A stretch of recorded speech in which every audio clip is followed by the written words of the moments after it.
최상병 사건이 일파만파. 저는 이게 트리거가 될 줄은 몰랐어요. 왜냐면 더 큰 사고들이 있었단 말이에요. 12구 이태원 참사 159명의 아무런 잘못이 없는 우리 청춘이 사망한 사건. 여기도 그냥 넘어가? 오송 지하차도 이것도 그냥 넘어간다고? 사람이 많이 죽는 사건이 벌어져도 그냥 넘어가. 말이 안 된다 생각했는데, 자, 최상병 사망사고예요. 군인이 억울하게 죽는 일은 비일비재했습니다. 그래서 저는 이게 이 정권이 무너지는 트리거가 될 거다라고 생각을 아예 못했어요. 근데 이게 트리거가 됐습니다. 여기서부터 출발할 거라는 확신이 들어요. 몇 가지 이유가 있는데, 일단 박정훈 대령, 이분의 강직함, 이게 보수에서 흔들리는 겁니다. 보수라고 하는 사람들, 윤석열 지지자들 사이에서 균열이 일어나요. 그리고 저는 이분의 외모 이런 것도 굉장히 중요하다고 생각을 해요. 이게 참 군인의 느낌이 딱 나고, 이분의 말에는 억지가 없단 말이에요. 해병대, 포항 사람, 참 군인 뭐 이런 느낌이 딱 나고, 절대 굴복하거나 이런 모습을 보이지 않으니까 보수에서 윤석열을 찍었던 사람들이 갈라지기 시작합니다. 물론 여기서 박정훈 대령을 두둔한다고 해서 윤석열 비판까지 가지는 못하지만 박정훈이 잘못한 건 없는 것 같아 라는 얘기가 이찍들 사이에서 돌기 시작하는 거예요. 그래서 윤석열 지지율에서 빠져나옵니다. 이게 여론조사를 보면 여기가 트리거가 되는구나. 보수들이 좋아하는 거예요.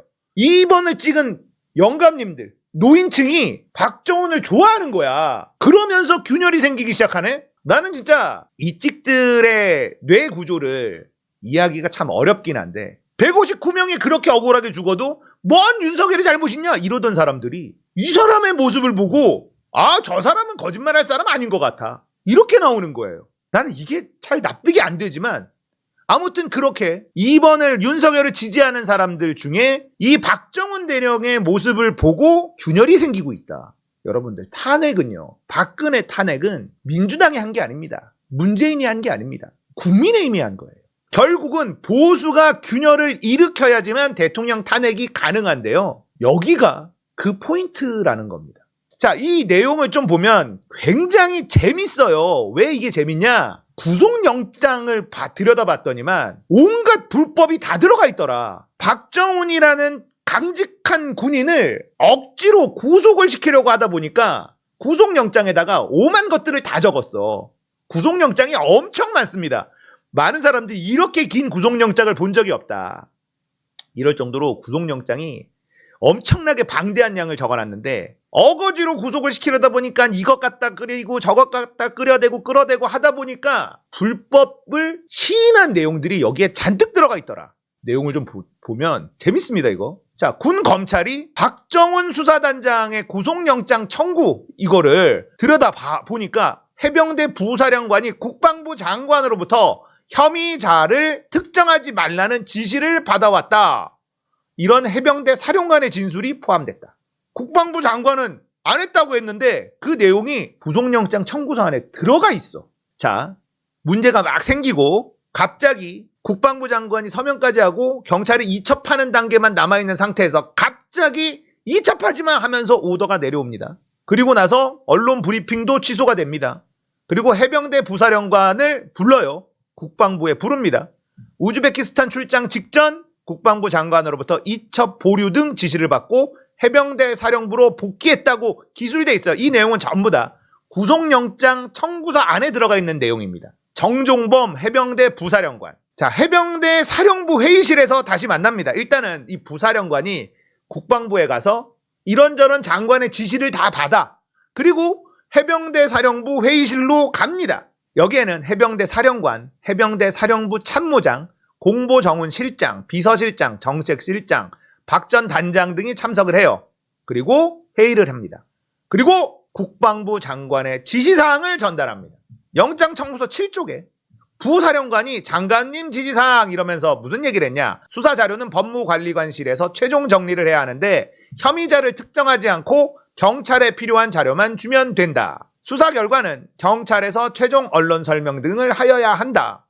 장관이 8월 9일 현안 보고 이후 조사 결과를 보고하여야 한다.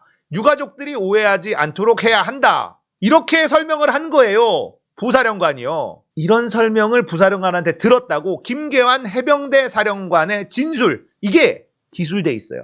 어디에? 구속영장 청구서에. 자, 왜 그러면 이 내용을 잔뜩 바리바리 적어놨느냐? 박 단장이 뭐라 그랬냐? 국방부 장관이 명시적으로 이첩 보류하라는 지시를 내린 것은 아니라고 판단했다. 문서도 없었다. 이렇게 얘기하니까 이 주장을 반박하기 위해서 이런 걸 바리바리 적은 거야. 근데 이게 다 불법이에요.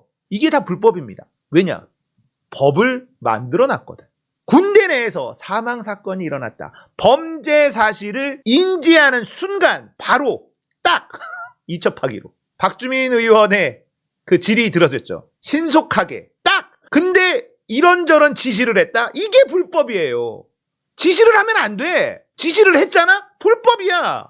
끝난 거야 여기서. 박 단장이, 박정훈 대령이 국방부 장관이건 나발이건 간에 이첩을 보류하라고 명시적으로 지시했다고 느끼지 않았다. 그래서 이첩한 거다. 이렇게 얘기한 거야.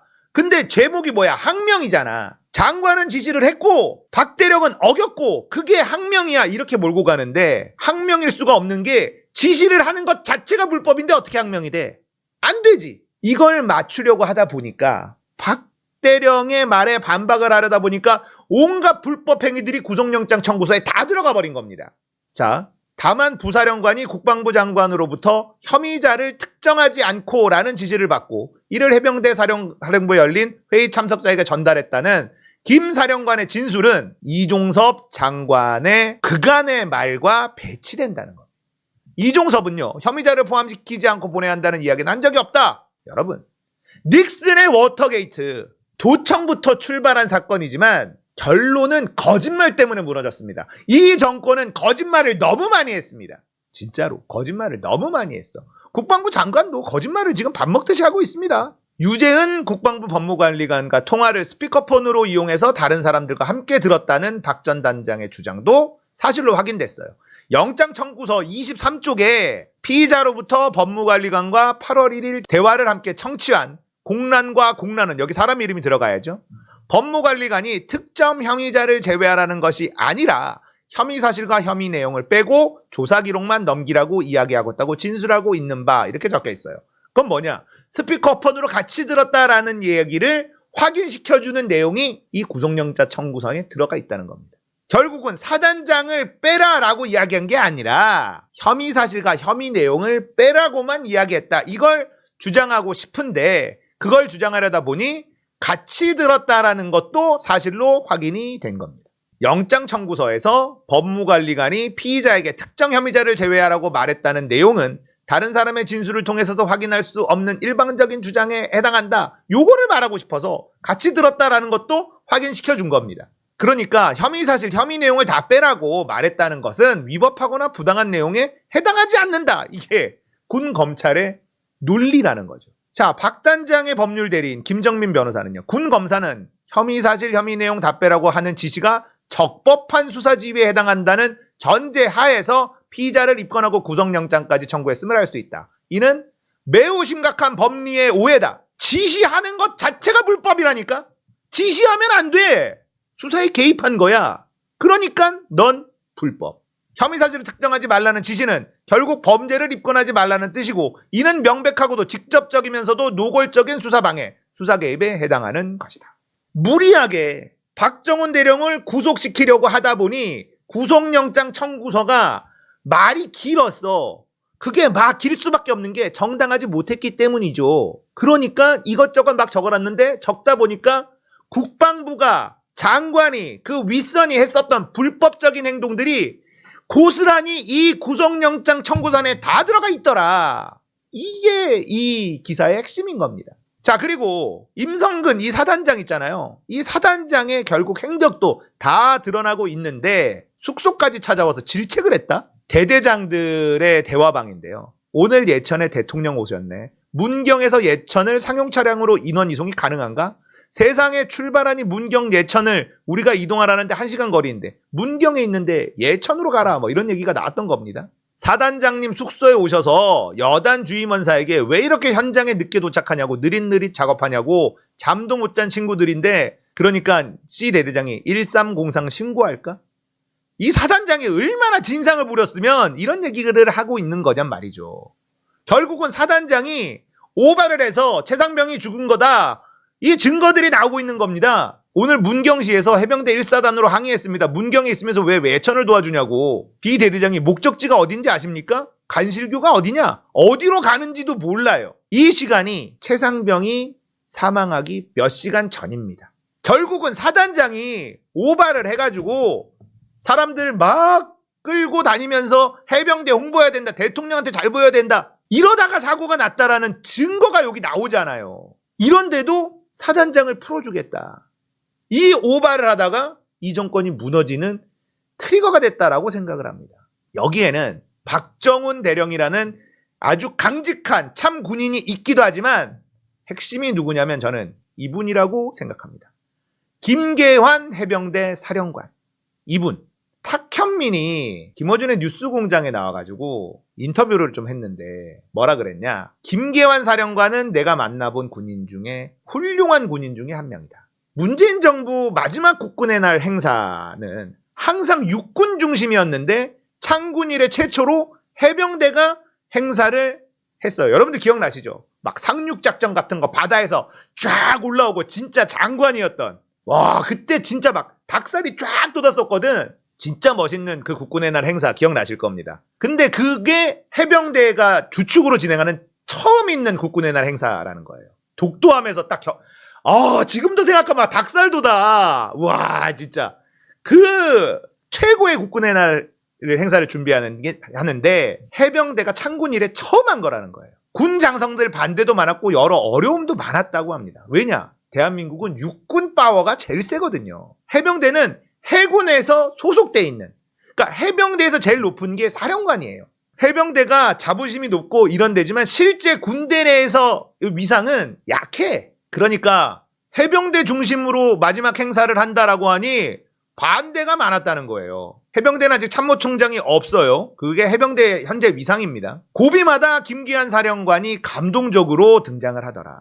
이 사람은 진짜 군인이구나. 철두철미하게 원칙적으로 소신을 굽히지 않는 모습을 여러 번 목격했었다. 이게 탁현민의 말입니다. 제가 이 정권의 몰락이 바로 최상병 사망 사건으로부터 출발할 거다라고 말씀드리는 가장 큰 근거가 바로 김계환 사령관이 있기 때문이다. 왜 그러냐? 지금 이 정부는요, 윗사람이 책임을 안 집니다. 전부 다 실무자한테 다 덤터기를 씌워버려요. 그러니까 누가 일하고 싶겠습니까? 일하기 싫죠.